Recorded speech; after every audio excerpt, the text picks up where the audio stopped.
Bienvenidos a una nueva entrega de las clases de Derecho Internacional Privado. Ahorita vamos a evacuar el tema de qué hace el cuerpo diplomático en cuanto al Derecho Internacional Privado, es decir, qué exactamente puede hacer Cancillería o está facultado Cancillería para ayudarle al pueblo hondureño, a la población hondureña y al Estado mismo a tener beneficios o a adquirir obligaciones en el extranjero.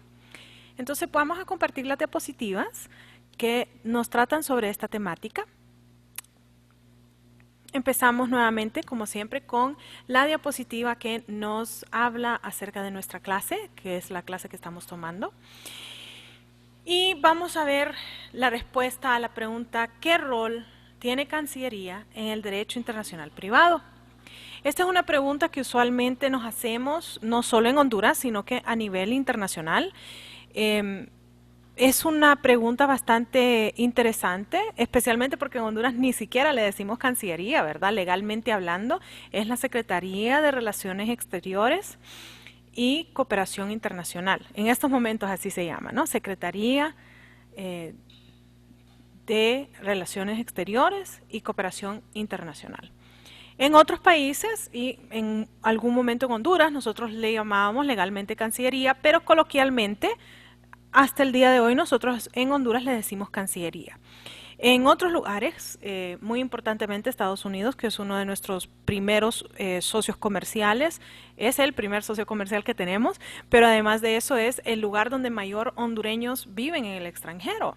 Entonces es un país muy importante para nosotros, pues en Estados Unidos esta secretaría se le llama el Departamento de Estado. Esa es la manera en la cual se refieren a él. Pero la realidad de las cosas es que tienen misiones que son muy importantes, embajadas que son muy importantes y consulados que son muy importantes. Y básicamente todas las cancillerías están conformadas de esa manera. Entonces vamos a ver cada una de estas tres estructuras, tanto misiones como embajadas como consulados, qué hacen ellos por el derecho internacional privado. Vamos a empezar con las misiones. Vamos a iniciar diciendo qué es lo que hacen las misiones. En general, una misión lo que hace es que representa al Estado. Eso es lo que hace. ¿Ante quién? Ante organismos interestatales. Entonces quiero que piensen Organización de las Naciones Unidas, quiero que piensen Organización de los Estados Americanos, ¿sí? Estos organismos que son tan importantes para Honduras, pues ante ellos nosotros tenemos misiones, pero también podemos tener misiones que son por causas especiales. Una causa especial podría ser, por ejemplo, la misión que tuvimos en el 2009, en donde varios de nuestros diplomáticos de carrera, que tenían más de 20 años de estar dentro del cuerpo diplomático, fueron asignados a una misión, y esa misión fue que Honduras fuera reconocida nuevamente en el Concierto de Naciones. Entonces, de manera general, la misión lo que hace es representarnos ante representar al Estado ante un organismo interestatal y como excepción, pues representarnos en una causa especial. ¿Y qué es lo que ellos hacen al representarnos? Bueno, pues ellos hacen negociaciones. Esa es su misión más importante, es hacer negociaciones. Ellos, ¿qué es lo que hacen dentro de estas negociaciones? Nuevos tratados. Todos los días podemos encontrar que existen negociaciones para nuevos tratados, ya sea que los llamemos tan pequeño como una resolución, ¿no? Una resolución básicamente puede llegar a ser inclusive media página, o puede ser un tratado bastante importante como la Carta Constitutiva de la Organización de las Naciones Unidas, o puede ser algo dentro de la Organización de Naciones Unidas como por ejemplo los Objetivos de Desarrollo Sostenible. Es decir, la palabra tratado tiene dimensiones enormes y todos los días estamos negociando algo nuevo. Esto lo que significa es que tenemos que tener un cuerpo diplomático increíblemente capacitado y que tenemos que tener un cuerpo diplomático que esté dispuesto a trabajar 24/7, ¿no? O sea, es muy importante que ellos tengan esa disposición. Lo segundo que nosotros conocemos que hacen estas misiones es buscarle soluciones a problemas. Problemas como ¿cuál? Como el que estamos viviendo en este momento a nivel mundial, que es el COVID. El COVID es un problema. ¿Por qué es un problema? Porque, bueno, es un problema de salud a todas luces, ¿no? O sea, a todas luces es un problema de salud, es un virus, no conocemos a ciencia cierta qué es lo que va a dejarnos a largo plazo, sabemos que está afectando los pulmones, sabemos que está afectando el corazón, sabemos que está afectando inclusive la visión en ciertas circunstancias, están reportando sabor y cuestiones auditivas, o sea que todavía estamos investigando cuáles son los efectos de este virus. Este es un problema de salud a todas luces, pero también es un problema económico.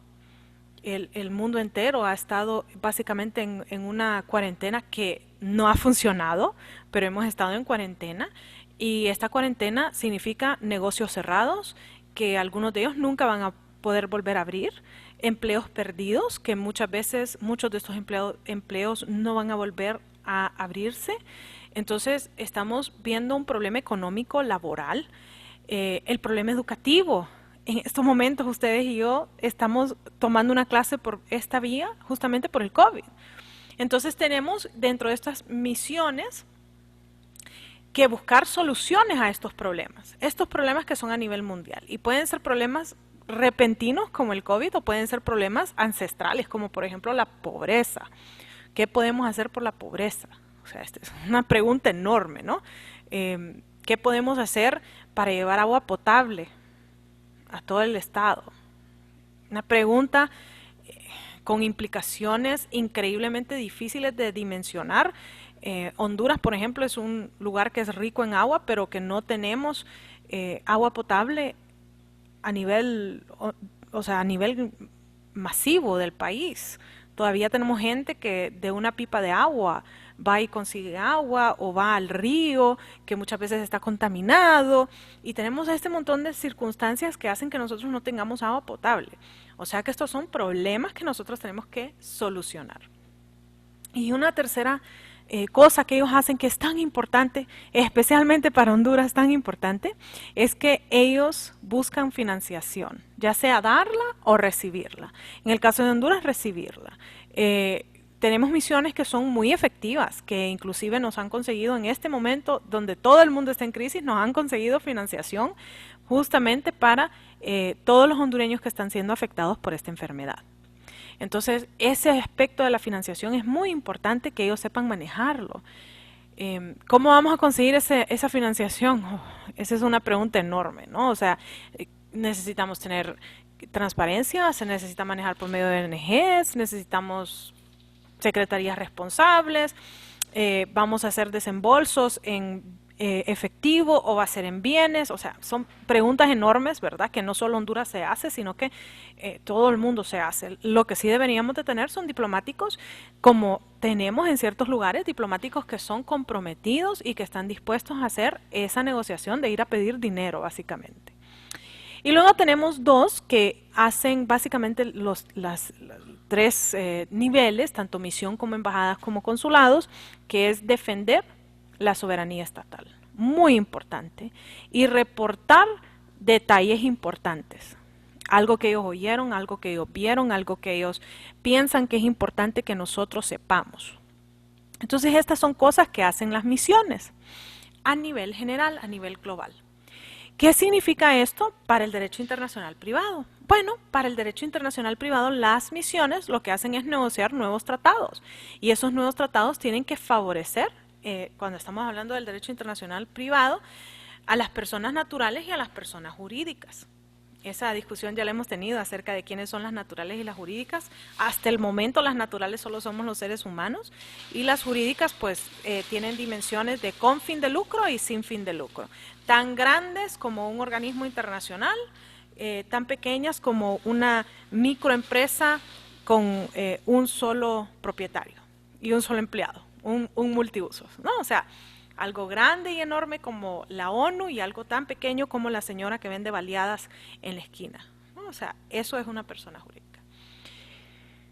¿Qué temas podemos tocar en derecho internacional privado que podemos hacer negociaciones y podemos favorecer a nuestros ciudadanos? Bueno, el derecho civil, dentro del derecho civil está la familia, están los bienes, la familia empecemos por el matrimonio, pasemos por los hijos, después miremos la parte fea, el divorcio, miremos también las adopciones, o sea, mucha dimensión que existe dentro de la familia. Los bienes, pues los bienes está la propiedad privada, ya sea que solo es mía o que es con varias personas las que somos dueños de ella, o inclusive que sean personas jurídicas los que son dueños de ella. Y tenemos contratos también, contratos de trabajo, contratos de consultoría, contratos de compra-venta, o sea, una infinidad de diferentes contratos que podemos tener. Luego tenemos el derecho mercantil, y en el derecho mercantil podemos hablar de la empresa en sí y podemos hablar del empresario también. La empresa en sí sería Coca-Cola, tal como es, la Coca-Cola. Y el empresario sería el hondureño que acaba de ser nombrado como uno de los presidentes de la Coca-Cola, muy importante para Honduras, un orgullo para Honduras. Este empresario, ¿cómo él puede moverse? Sí, o sea, estamos hablando de cosas como, por ejemplo, si un empresario puede tener una visa diferente al resto de nosotros, si es una empresa grande y reconocida como la Coca-Cola, si tendrá algún beneficio más allá de si solo es una empresa común y corriente. O sea, todas esas cosas nosotros las podemos hablar dentro del empresario, muy diferente a él solo como ser humano, ¿no? Él solo como parte de una familia, es ya algo distinto cuando ya decimos que es un empresario.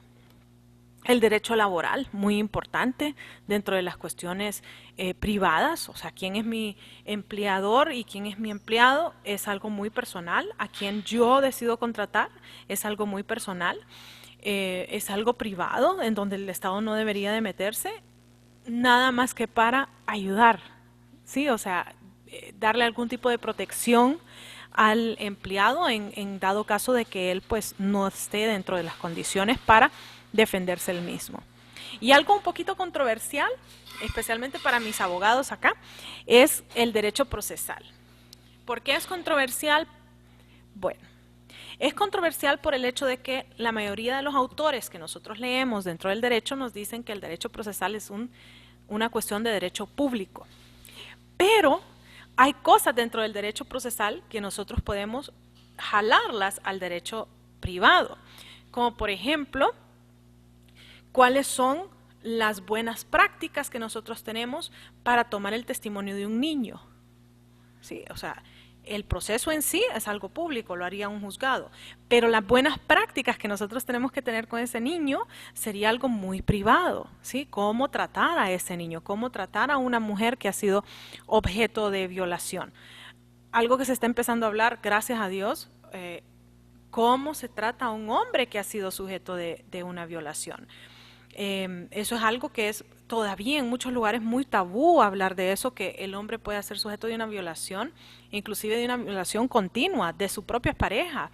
Pero sí es algo que ya se da, que ya estamos platicando de él, usualmente porque tenemos en la cabeza el chip, ¿verdad?, de que el hombre es el físicamente fuerte, pero sabemos que hay otros tipos de violencia, no solo la violencia física. Entonces, ese tipo de pláticas de cómo vamos a tratarlos, cómo vamos a evacuar ese medio de prueba, qué es lo que nosotros vamos a hacer en esas circunstancias, cómo vamos a custodiar cierta evidencia. O sea, ese tipo de pláticas nosotros podemos jalarlas al derecho internacional privado. Muy interesante esa parte, ¿no? Casos famosos que se han dado acerca de la abducción de niños, ya sea de su propio padre o de los abuelos o de algo de esa naturaleza, especialmente cuando están hablando de niños que el papá, por ejemplo, es gringo y la mamá es de Arabia Saudita. Y hemos tenido casos así, ¿no? O que el papá es alemán y la mamá es de Haití. Y entonces, ¿cómo se dan esas interacciones? Es increíble, ¿verdad? Todo lo que toma que un niño sea devuelto al que realmente tenía la custodia legal de ese niño. Entonces, enorme el trabajo que tenemos que hacer en ese aspecto, enorme cómo debemos de tratar a esa víctima, porque obviamente ese niño hasta cierto punto es una víctima del lavado de cerebro que le tienen que hacer para que él, estando en el mundo en el que estamos, no se contacte con un ser querido que le pueda ayudar, ¿no? O sea, son temas tan enormes y tan consumientes, o sea, que uno dice, ¿dónde empezar? Y la respuesta es, pues, tenemos que sentarnos y hablar sobre el tema y buscar legalmente cuáles son esas respuestas que podemos dar. Luego tenemos las embajadas. Cuando hablamos de las embajadas, usualmente esas son las que la mayoría de nosotros consideramos cuando hablamos de Cancillería. Cuando hablamos de las embajadas en general hacen también esa defensa de la soberanía estatal y hacen esos reportes, pero ellos lo que son representantes del Estado ante otro Estado. O sea que aquí ya no estamos pensando en la ONU, sino que estamos pensando en El Salvador, en Guatemala, en Costa Rica, ¿sí? Y estamos también pensando en una agrupación de estados, alguien que tiene una agrupación y que habla como bloque, en donde nosotros estaríamos hablando con uno solo, no con toda la pluralidad de ese grupo, sino que con uno solo. Ejemplos de esto que nosotros tenemos de estas agrupaciones que hablan como uno solo, pues en cuestiones comerciales nosotros tenemos el ejemplo de CARICOM, los países del Caribe. El grupo andino, ellos han negociado, antes mucho más que ahora, pero han negociado tratados de libre comercio como uno solo, un solo representante. Y cuando hablamos pues de otros estados, tenemos ese ejemplo de nuestros propios vecinos, pero también nuestro primer socio comercial y nuestro primer lugar donde se van los hondureños y existen hondureños, que es Estados Unidos. Tenemos también estados importantes para nosotros como Japón, como Canadá. ¿Sí? Estos tipos de países son muy importantes para nosotros y deberíamos de tener representación nuestra de manera unilateral. ¿Sí? Yo tengo un embajador allá y ellos tienen un embajador acá.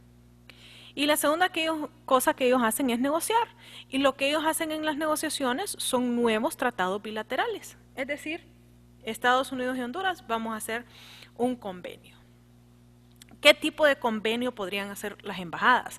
Algo que uno de ustedes escogió en la clase para estudiar, que nos va a presentar en un par de semanas, que es el TPS.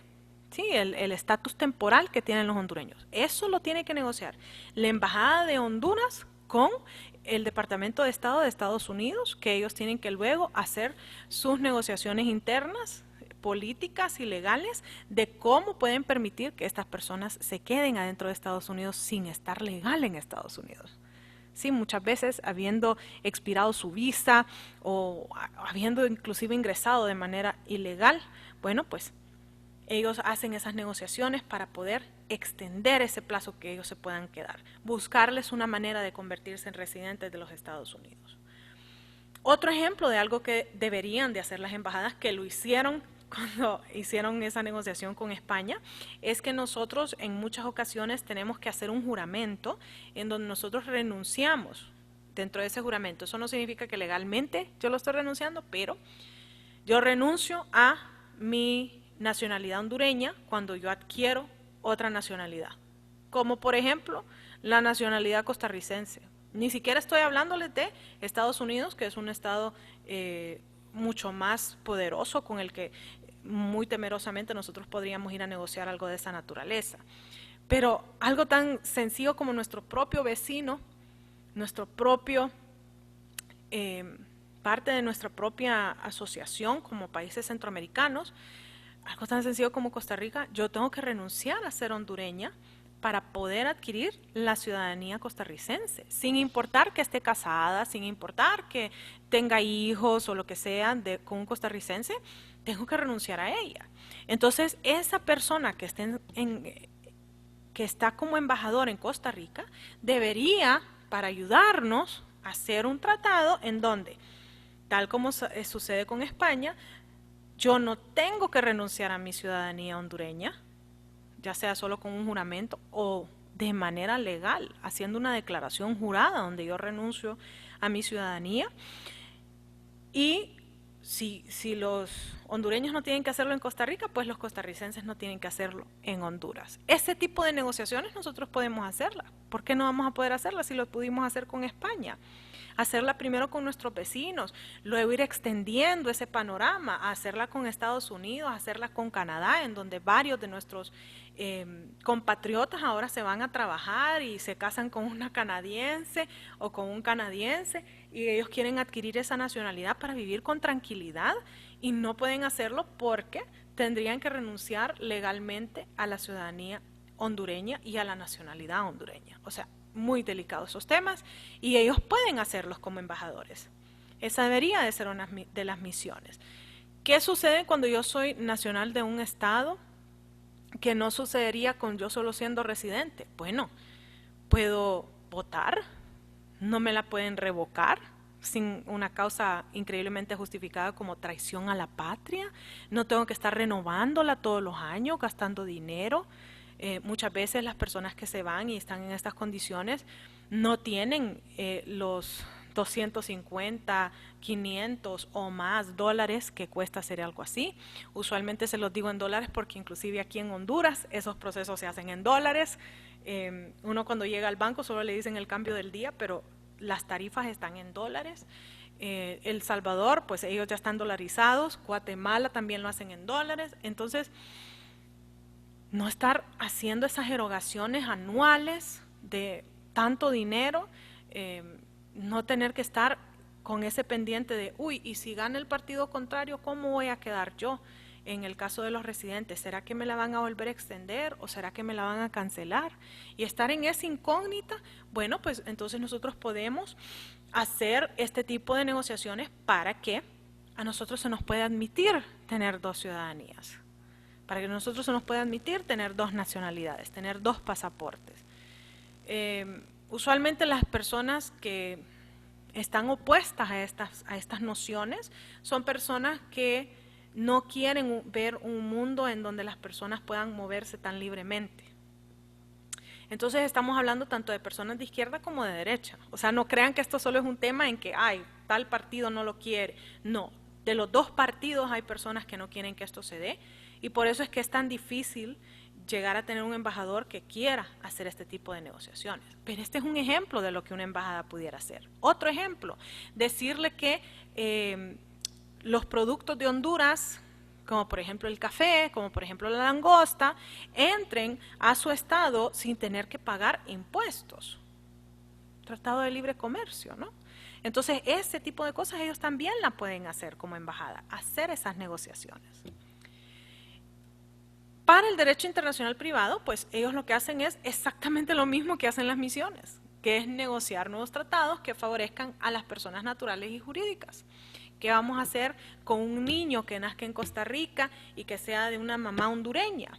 ¿Qué vamos a hacer con un matrimonio? Como ahora está muy de moda esto de las bodas de destino, ¿verdad? Entonces se fueron de destino dos hondureños a casarse a Costa Rica, a la playa, porque aparentemente las playas de ellos son mejores que las nuestras, aunque ya he ido a ellas y para mí que las mejores son las de Honduras, pero como está de moda esto de las bodas de destino, pues se fueron y se casaron ahí y registraron el matrimonio pues en Costa Rica, porque ahí es donde se emitió la licencia, y después vienen acá y tienen que registrar. O sea, este tipo de cosas ellos pueden hacer negociaciones de los reconocimientos de los matrimonios, por ejemplo, de qué hacer en caso de que ellos se divorcien. Si ellos toda la vida vivieron en Honduras, tienen su casa en Honduras, tienen sus hijos en Honduras, ¿qué vamos a hacer con ellos? ¿Tienen que irse a divorciar a Costa Rica?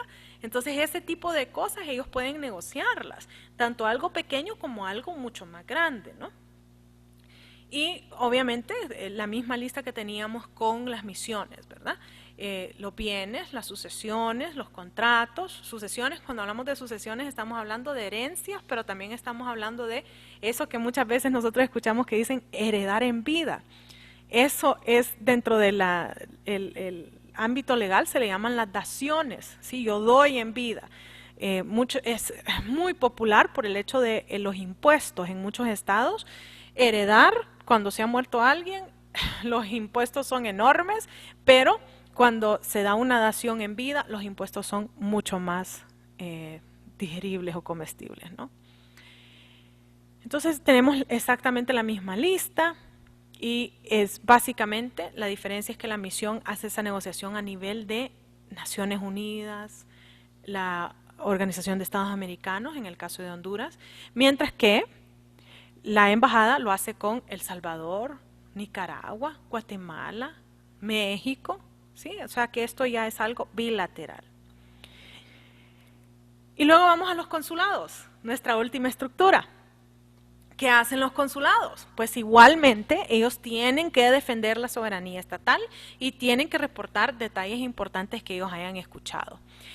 Pero ellos representan, y miren aquí esta diferencia, a la población de un estado. Miren qué interesante. Ellos representan a la población de un estado. Y lo hacen usualmente ante otro estado. Esa es la regla general. Pero como nosotros vemos que existen ciertas agrupaciones ahora, como por ejemplo el Grupo Andino, CARICOM, ASEAN y estas otras agrupaciones comerciales, pero también tenemos agrupaciones políticas como la Unión Europea, la Unión Africana. Entonces, hemos visto la necesidad en ciertos casos de tener un representante ante esta agrupación de estados. En Honduras no tenemos un cuerpo diplomático grande. Una de las cosas que yo siempre digo del cuerpo diplomático de Honduras es que necesitábamos más elementos preparados, elementos calificados. Sí, está bien, podemos tener esa discusión, pero necesitamos más elementos. Imagínense, por ejemplo, que nosotros tenemos embajadores que además de eso son cónsules y están haciendo dos funciones a la vez. O tenemos cónsules que están haciendo las veces de embajadores porque el embajador queda muy lejos, la embajada queda muy lejos. Entonces tenemos esta problemática, ¿no? El trabajo del consulado, a mi criterio, es un trabajo que es muy delicado, por el hecho de que usted tiene que darle la cara a sus propios connacionales. ¿Para qué? Para ayudarlos. Usted tiene que acudir al llamado de ayuda que le haga cualquier connacional suyo, ya sea que está adentro del estado donde usted está, o afuera del estado donde usted está, pero es hondureño igual y usted tiene que representarlo. Entonces usted tiene que acudir a ese llamado de ayuda. ¿Y qué tan grandes pueden ser esos llamados de ayuda? Bueno, si usted está representando a la población, ese llamado de ayuda puede ser algo tan sencillo como, fíjese que yo quisiera ir a exponer mis cuadros a un museo de indígenas de Guatemala. Eso se ha dado en Honduras. Tenemos artistas que son lencas o inclusive que son mestizos, pero les gusta las cuestiones garífunas y hacen arte con eso y ellos quieren ir a enseñarlo a lugares donde haya esas comunidades. Ese es un tipo de ayuda, que usted le ayude a tener contacto con esas personas que puedan abrirle las puertas. Puede ser una ayuda comercial, como por ejemplo, ayúdeme que no entiendo cuál es el proceso para certificar mi producto y poder venderlo en el estado donde usted está. Necesito certificar mi café para venderlo en Japón. Necesito certificar mi café para venderlo en Italia. Dos de los mercados más difíciles de entrar, especialmente con café, porque ellos tienen tradición de café muy grande. Entonces, necesito saber cuáles son esos canales, que yo necesito licencia sanitaria, necesito ISOs, ¿qué necesito para poder vender yo mi café allá? Tanto legalmente como coloquialmente, o sea, como socialmente. ¿Qué es lo que ellos exigen? ¿Que sea orgánico o que no sea orgánico, sino que solo sea libre de pesticidas? ¿O qué es lo que yo necesito? Entonces, eso es lo que nosotros tenemos que hacer. Entonces, imagínense todas las preguntas que puede tener un empresario que tiene que ayudarle a contestar un consulado. Otras preguntas que pueden tener, una pregunta que nosotros tenemos mucho dentro de los consulados, que es, ayúdeme a conseguir un trabajo. Ya sea que me fui de ilegal o ya sea que me fui legal, las visas de trabajo son muy... a mi criterio muy injustas porque están atadas a la compañía. Entonces, si la compañía por X o Y motivo termina su relación con usted de buenas o de malas, mire qué interesante, de buenas o de malas, usted pierde su visa. Y usualmente el Estado lo que le da son 2 meses para conseguir un trabajo igual al que tenía antes. ¡Wow! O sea, está difícil, ¿verdad? Conseguir un trabajo, ok, puedo conseguir un trabajo muy rápidamente, de lo que sea, si yo necesito comer de lo que sea, ¿verdad? Con tal de que sea legal. Usualmente les digo yo a mis alumnos, es que pena solo para robar y matar. Si hay que darle de comer a un niño, pues uno puede limpiar inodoros, uno puede recoger basura de lo que sea, pero según las reglas que tenemos a nivel mundial, inclusive aquí en Honduras, yo solo tengo 2 meses, usualmente ese es el número mágico que han decidido los estados, 2 meses, para conseguir un trabajo similar al que yo tenía. O sea que si yo tenía un trabajo de abogada, tiene que ser un trabajo de abogada. Si yo tenía un trabajo no de abogada, sino que necesitaba ser abogada para hacer, no sé, comunicaciones con los medios de prensa de manera legal, pues ese tipo de trabajo tengo que hacer, o sea, no solo de abogada, sino que de ese tipo de abogada en especial. O sea, imagínense cómo será de drástica esa situación. Y ya se imaginan los que están ilegales, ¿no? No tengo documentos.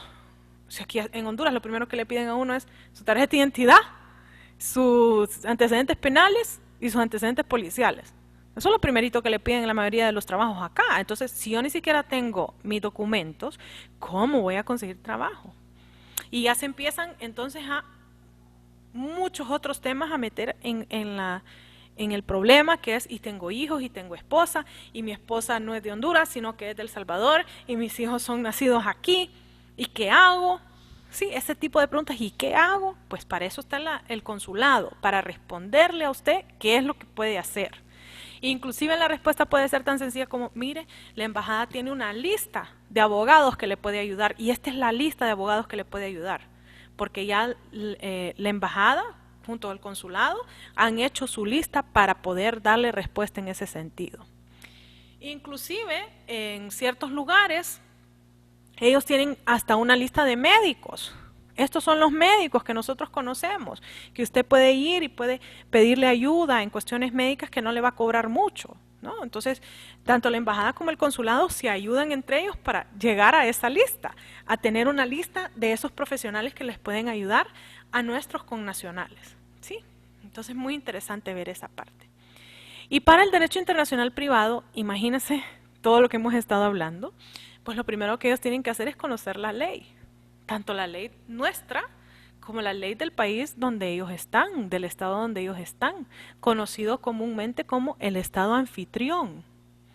Tienen que conocer las dos. No solo puedo conocer yo la mía. Y la razón por la cual yo tengo que conocer la mía es porque en los consulados es donde nos hacen las auténticas, donde nos ayudan a hacer procesos de registrar a un niño, emisión de pasaporte, emisión de tarjeta de identidad, votar. Entonces necesito saber las leyes mías. Por ahí empecemos. Porque hay un montón de hondureños que se han ido de Honduras hace 20, 30, 40 años, tienen hijos que toda su vida han vivido allá, que son excelentes profesionales, pero no saben nada de Honduras. No saben cómo son las leyes de Honduras, no saben cómo es una elección, cómo es un pasaporte. Entonces ellos tienen que ser entrenados en las leyes de Honduras. Y necesito conocer las leyes de mi país anfitrión, de mi estado anfitrión. ¿Por qué? Porque las llamadas que me van a hacer mis connacionales muchas veces van a ser, respóndame cómo funciona en ese país tal cosa. Entonces necesito conocer la ley. No necesito ser abogado, no es como que necesito saber litigar un caso o saber llevar un proceso, pero sí necesito saber lo básico, a dónde ir, a qué departamento de Estado tengo que ir, o es una secretaría, o es un ministerio, o qué es, cómo se llama, ante quién voy.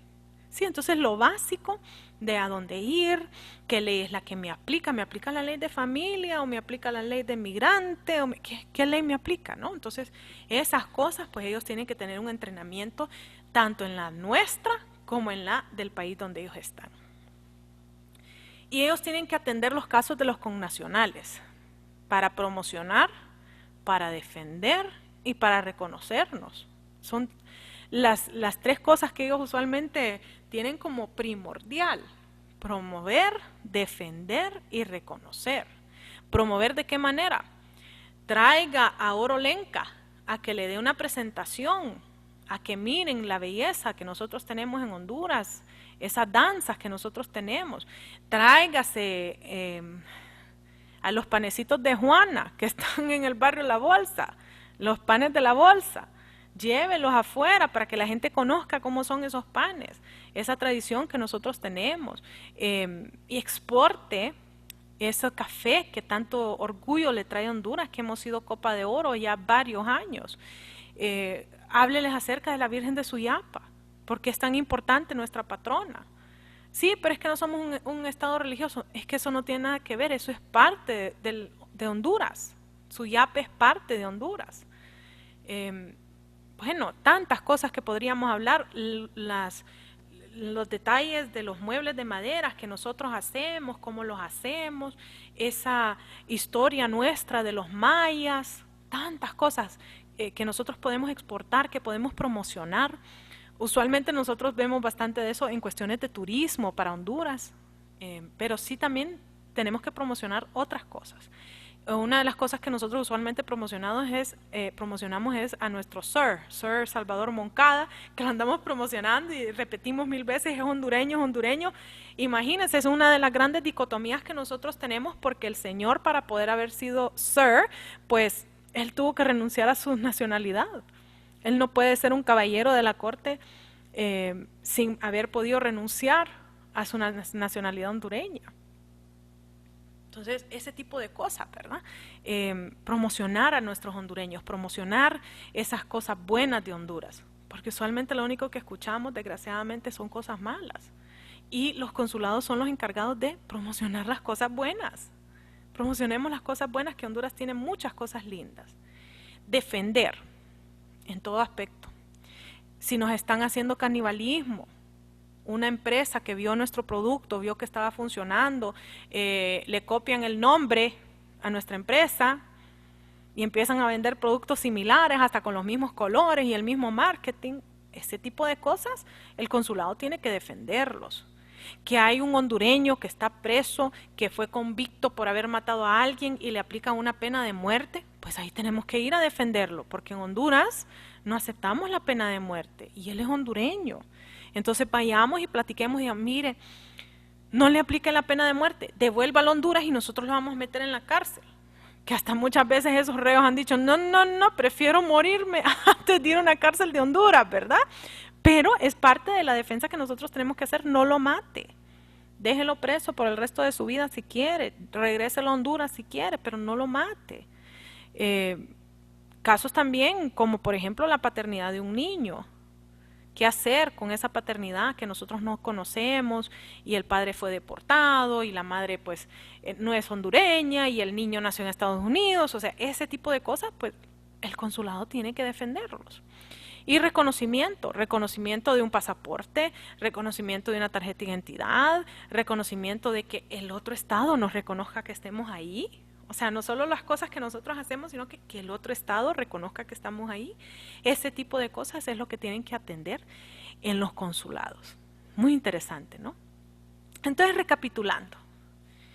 La misión, su rol que tiene que tener, es justamente ir ante los organismos internacionales a negociar tratados que beneficien a los hondureños, ya sean personas naturales o personas jurídicas.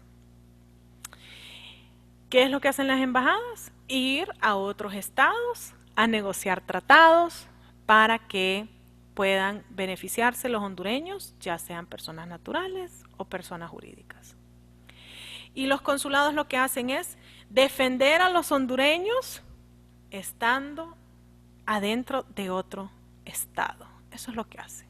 Y esa defensa tiene que incluir todos los aspectos del derecho internacional privado. Derecho civil, derecho mercantil, derecho laboral, inclusive derecho procesal. Gracias por haber escuchado esta nueva lección de Derecho Internacional Privado. Los espero en clase para discutir cualquier pregunta que tengan.